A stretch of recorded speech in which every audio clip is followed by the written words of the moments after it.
Hello అండి, ఈరోజు మనం ఐవీఎఫ్ అనేది ఎలా చేస్తాం స్టెప్ బై స్టెప్ డిస్కస్ చేద్దాం. The first thing is first we should know the indication for IVF. So ఎవరికి ఐవీఎఫ్ కావాలో ఫస్ట్ మనం ఎగ్జాక్ట్గా ఐడెంటిఫై చేసుకొని మేల్ అండ్ ఫీమేల్ ఇవాల్యుయేషన్ కంప్లీట్గా చేసుకున్న తర్వాత the first step is ovarian stimulation. So ovarian stimulation అంటే ఆడవారికి డే 2 ఆఫ్ పీరియడ్ నుంచి మనం ఇంజెక్షన్ స్టార్ట్ చేసి వాళ్ళ వెయిట్ ప్రకారం వాళ్ళ హార్మోన్స్ ప్రకారం ఓవరీలో ఎన్ని ఎగ్స్ ఉన్నాయో దాని ఏఎఫ్సి కౌంట్ ప్రకారం మనం స్టిమ్యులేషన్ స్టార్ట్ చేస్తాం.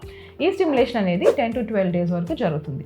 So the next step is egg pickup. So once the stimulation అయిన తర్వాత ఎగ్ సైజెస్ అడిక్వేట్గా పెరిగిన తర్వాత సో షార్ట్ జిఏ ఇచ్చి ఈ ఎగ్స్ అనేవి మనం బయటికి రిట్రీవ్ చేస్తాం. సో ఎగ్ రిట్రీవల్ చేసిన రోజు హస్బెండ్ స్పర్మ్ అనేది ఈ ఎగ్లోకి ఇంజెక్ట్ చేసి ఇక్సీ చేసి ఫర్టిలైజేషన్ చేస్తాం. So the next step is fertilisation. ICSI చేసిన నెక్స్ట్ డే ఎన్ని ఎగ్స్ ఫర్టిలైజ్ అయ్యాయని మనం చెక్ చేసుకుంటాం.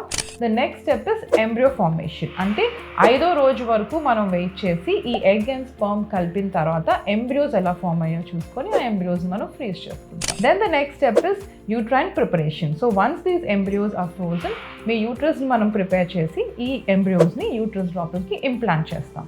సో ఈ ఎంబ్రియో ట్రాన్స్ఫర్ అనేది ఫ్రెష్ ట్రాన్స్ఫర్ చేయొచ్చు, ఫ్రోజన్ ఎంబ్రియో ట్రాన్స్ఫర్ చేయొచ్చు.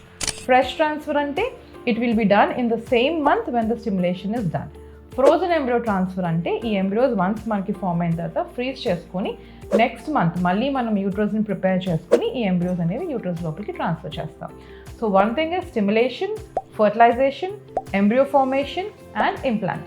ఐవీఎఫ్ గురించి మీరు మరింత ఇన్ఫర్మేషన్ తెలుసుకోవాలంటే please do follow me. I'll come back with more videos.